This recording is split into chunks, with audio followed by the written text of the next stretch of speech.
जिल्हा परिषदेवर पुन्हा एकदा कलिष्ठ पाहायला मिळाला आहे, बहुमत गाठलेलं आहे. काय बघितलं? सिंधुदुर्गाच्या इतिहासामध्ये पहिल्यांदा ज्या दिशेने आता महायुतीचे निकाल लागत आहेत त्या दृष्टिकोनातून जिल्हा परिषदेमध्ये 50 पैकी 46 ते 47 असे उमेदवार महायुतीचे निवडून आणण्याच्या दृष्टिकोनातून आमची घोडदौड सुरू आहे.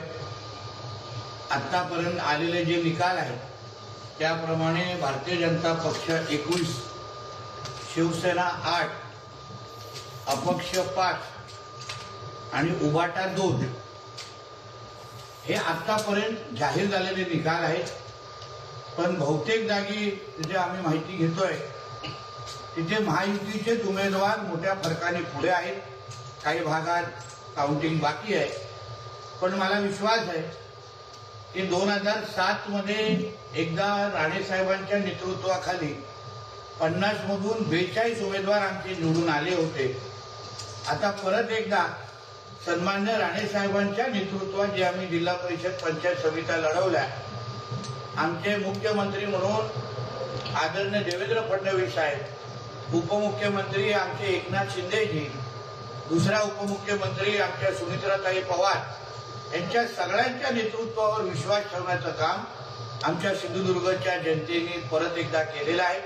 आमचे प्रदेश अध्यक्ष रवी चव्हाणजी यांनी जे काय मार्गदर्शन आम्हाला केलं, जो पाठिंबा आम्हाला दिला, त्याच्यामुळे आम्ही सांघिक काम अतिशय चांगल्या पद्धतीने करू शकलो. सिंधुदुर्गाचा विकास, ग्रामीण भागाचा विकास आता अजून ताकदीने करण्याची एक चांगली संधी आम्हाला आज चालून आलेली आहे.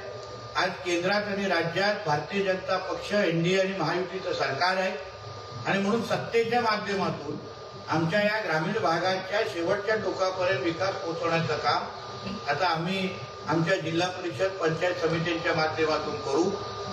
आज भरपूर निधी देऊन जसा राणेसाहेबांनी उल्लेख केला होता किंवा एक संकल्प केला होता की आमच्या जिल्ह्याचं दरडोई उत्पन्न हे 4.5 लाखाच्या घरात आम्हाला घेऊन जायचं आहे, त्या दिशेने आता आम्ही जिल्हा परिषद पंचायत समितीच्या सत्ता केंद्राचा वापर करू.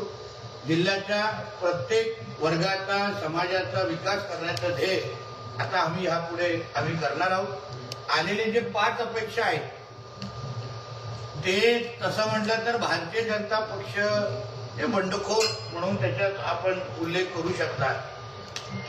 मला प्रामाणिक पद्धतीने वाटतं की ह्या जिल्ह्यामध्ये भारतीय जनता पक्षाने महायुतीला हरवण्याची ताकद ना उभाटामध्ये आहे ना महाविकास आघाडीमध्ये. पण आम्ही अगर आमचं घर नीट अतिशय व्यवस्थित पद्धतीने ठेवलं असतं, महायुती म्हणून आम्ही सांघिक लढलो, पण हे जे काय अपक्ष आणण्याचा जो काय प्रकार झालेला आहे तो निश्चित पद्धतीने महायुतीला एवढं चांगल्या आनंदाच्या याच्यामध्ये गालबोट लावणार आहे. हे जे अपक्ष काही जे सावंतवाडी मतदारसंघ इकडे आलेले आहेत त्यांनी रवी चव्हाणजींच्या नावाचा वापर करून त्यांचा आम्हाला पाठिंबा असं सांगून हे अपक्ष भारतीय जनता पक्षाच्या अधिकृत कमळ चिन्हाला पाडून आलेले आहे. हे निश्चित पद्धतीने ना रवी चव्हाणजींना मान्य असेल ना आम्हाला कोणालाच मान्य आहे. शेवटी जेव्हा महायुतीचा निर्णय आम्ही लोकांनी केला तेव्हा राणेसाहेब, फडणवीस साहेब, रवी चव्हाणजी, एकनाथ शिंदेजी ह्या सगळ्यांच्या सहमतीने आम्ही हा निर्णय केलेला आहे. पण तरीही एका बाजूला शर्टावर आम्ही कमळ चिन्ह लावतो आणि दुसऱ्या बाजूने कमळ चिन्हाचाच उमेदवार पाडण्यासाठी आम्ही ताकद लावतो.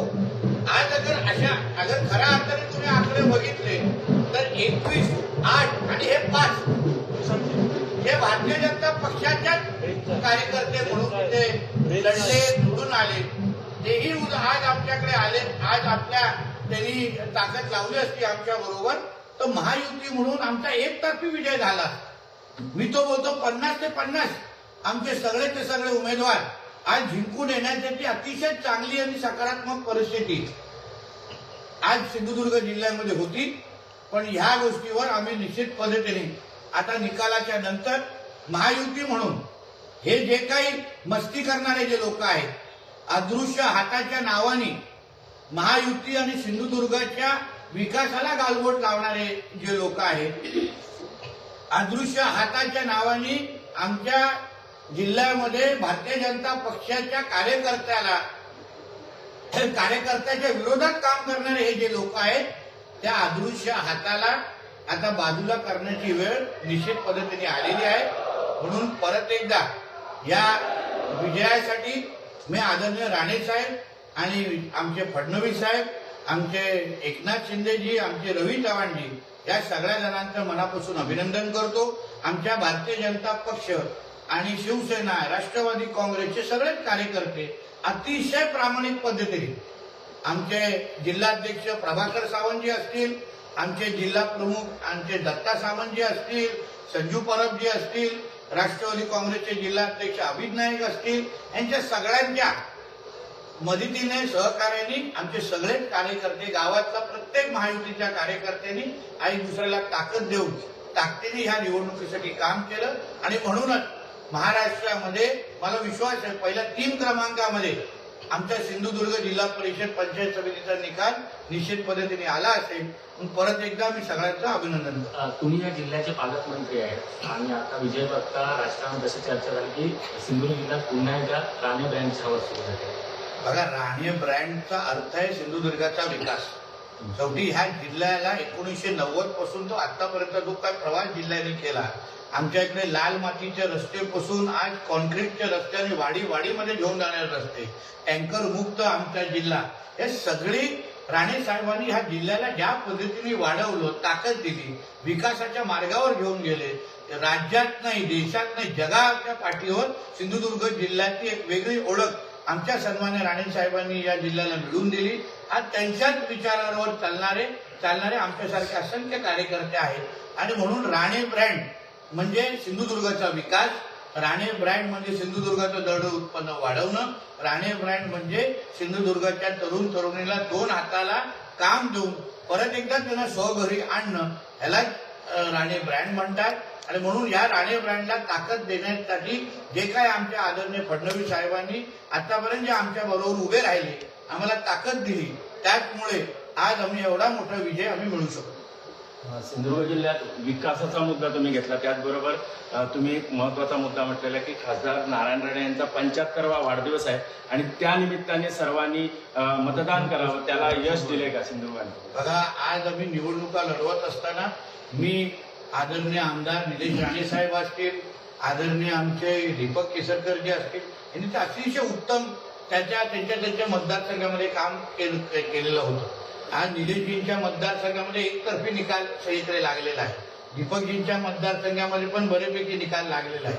आणि म्हणून आम्ही सगळेजण एकत्र म्हणून, जसं तुम्हाला सांगितलं, यावेळी राणे साहेबांचा 75वा वाढदिवस आहे आणि म्हणून राणे साहेबांच्या वाढदिवसाच्या निमित्ताने मी असो, आदरणीय निलेशजी असो आणि सगळेच राणे साहेबांच्या विचाराचे कार्यकर्ते, भारतीय जनता पक्ष, शिवसेना, राष्ट्रवादीचे कार्यकर्ते एकत्र मिळून आज आम्ही राणे साहेबांच्या 75व्या वाढदिवसाला एक सर्वात मोठं गिफ्ट, म्हणजे जसं मी उल्लेख केला की सिंधुदुर्गाच्या इतिहासामध्ये 42 सर्वात टॉप आकडा होता.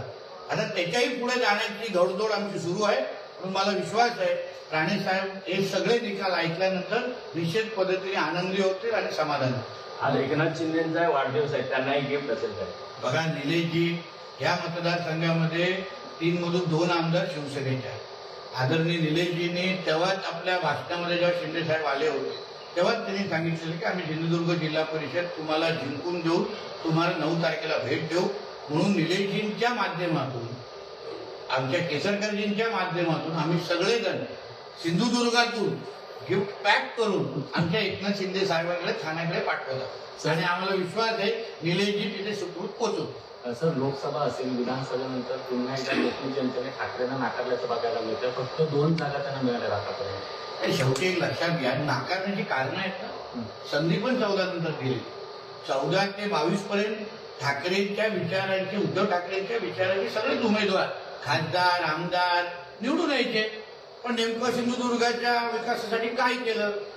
शेवटी जनता शून्य आहे, जनता बघते, अनुभव घेते, आमच्यासाठी काम करणारे कोण आहे. आज एवढी सत्ता त्यांच्याकडे पण होती, पण मुख्यमंत्री त्यांच्या घरातले होते, तरी पण जिल्ह्यातले प्रश्न ते सोडू शकले नाही. पर्यटनाच्या माध्यमातून रोजगार आणू शकले नाही. फक्त मोठ्या प्रकल्पांना विरोध केला का, राणेंचा द्वेष म्हणून. पण स्वतःनी काय प्रकल्प आणले, मुलांना कुठला रोजगार दिला, म्हणून आमच्या जिल्ह्यातल्या जनतेने सगळ्या काही गोष्टी ओळखल्यानंतर मला असं वाटतं आता उद्धव ठाकरेच्या पक्षाला आणि त्यांच्या सर्व सहकाऱ्यांना योग्य ती जागा दाखवण्याची सुरुवात केलेली आहे. आणि यापुढे काम दाखवूनच मतं मिळवा, विकास दाखवूनच मतं मिळवा, हीच भूमिका आमच्या मतदारांची असल्यामुळे मला विश्वास आहे यापुढे महायुतीचाच विजय सैद्र होणार. अपक्ष उमेदवारांना पुन्हा स्वगृही घेणार का? अपक्ष उमेदवार जे विजय आता तो पक्षांतर्गतला विषय आहे. आम्ही सगळेजण एकत्र बसू. मी आहे, निलेशजी आहेत, दीपक केसरकरजी आहेत, प्रभाकरजी, दत्ता सावंत, सगळेजण आम्ही एकत्र, सतीश सावंतजी, सगळेजण एकत्र बसू. एकत्र बसून काय निर्णय घ्यायचा आम्ही पुढे ठरवणार आहोत. आम्ही शेवटी आमच्या कमळ चिन्हाच्या उमेदवारांवर पाडून अगर असं कोण कुठल्या पद्धतीने भूमिका घेत असेल तर मग त्यांना किती जवळ घ्यायचं ही भूमिका पण महायुती म्हणून आम्ही निश्चित पद्धतीने घेऊ. सर, राज्यात देखील देवाभाऊंची क्रेज कायम पाहायला मिळाली. सर्वाधिक मोठा पक्ष हा भाजप आता ठरतो. बघा, या महाराष्ट्र राज्यामध्ये सब कुछ देवाभाऊ अशी भूमिका आहे. लोकसभेपासून मग विधानसभा झाली, साहेबांच्या नेतृत्वात आपण विधानसभा जिंकली, मग नगरपंचायतीमध्ये पण भारतीय जनता पक्ष हा एक नंबरचा पक्ष राहिला, आणि जिल्हा परिषदेमध्ये पण भारतीय जनता पक्ष एक नंबरचा पक्ष राहिलेला आहे. त्याच्याबरोबर ते सगळे महायुतीचे पक्ष त्यांच्या बरोबर आहेत.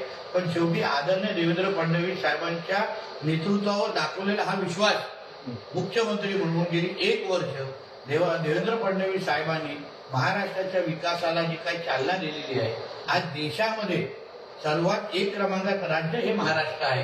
आणि हे जनता पाहते, अनुभवते आहे. आज देवाभाऊंच्या असलेलं महाराष्ट्र त्यांच्या बरोबर मंत्री म्हणून काम करत असताना मला विश्वास आहे ह्या पुढचे 25 वर्ष तरी या महाराष्ट्रामध्ये सबकुछ देवाभाऊच असणार. सर, हिंदी में जीत के बारे में क्या कहेंगे आप? आज फिर एक बार हमारे सिंधुदुर्ग की जनता ने हमारे महायुति को, मतलब भारतीय जनता पार्टी, शिवसेना और राष्ट्रवादी कांग्रेस के हमारे महायुति को लैंडस्लाइड विक्ट्री जिसको हम लोग कहते हैं, इस 2 लैंडस्लाइड विक्ट्री आप लोगों ने विधानसभा में देखी. आज मिनी विधानसभा, सेमीफाइनल विधानसभा में भी फिर एक बार हमारे भारतीय जनता पक्ष प्रेरित महायुति को आज ज्यादा से ज्यादा सीटें, मतलब आज अगर हम लोग अनुमान लगाए तो 50 में से 47 सीट हम लोग को मिल सकते हैं. इस तरीके के रुझान सब जगह शुरू है. उस तरीके का मेजोरिटी सब जगह दिख रही है. सिंधुदुर्ग के इतिहास में पहली बार इतनी बड़ी लैंडस्लाइड विक्ट्री महायुति को मिली है. इसके सारा का सारा श्रेय हमारे खासदार जिनके लीडरशिप में, एमपी जो सांसद जिनके लीडरशिप में हमने ये चुनाव लड़ा, वो हमारे नारायण राणे जी, हमारे मुख्यमंत्री देवेंद्र फडणवीस जी, हमारे उप मुख्यमंत्री हमारे एकनाथ शिंदे जी, हमारे दूसरे उप मुख्यमंत्री पवार मैडम, इनके सबके नेतृत्व नीचे मैं हूँ, हमारे विधायक नीलेश राणे जी हो, दूसरे विधायक हमारे दीपक केसरकर जी हो, हम सब लोग ने मिलकर महायुति के हर एक कार्यकर्ता ने ताकत लगा के आज इतनी बड़ी लैंडस्लाइड विक्ट्री, हिस्टोरिक विन जिसको हम लोग कहते हैं, वो हम लोग ला सके. इसके लिए मेरे भारतीय जनता पार्टी, शिवसेना, राष्ट्रवादी कांग्रेस के सभी कार्यकर्ताओं को मैं तहे दिल से धन्यवाद देता हूँ. उसके साथ हमारे मतदारों को भी दिल से धन्यवाद दूंगा कि उन्होंने हमारे नेतृत्व पर, लीडरशिप पे जो विश्वास दिखाया है. हमने पिछले 1 साल जो महायुति के सरकार के माध्यम से जो उनके लिए काम किए हैं, जो शुरुआत की है, उस शुरुआत के 1 साल में अगर उनका अप्रूवल हमको इस तरह चुनाव के माध्यम से मिलता है तो आगे आने वाले 4 साल भी हम लोग और सिंसियरली काम कर सकेंगे, ताकत से काम कर सकेंगे. इसलिए सबका तहे दिल से धन्यवाद दूंगा. इतना ही. Thank you.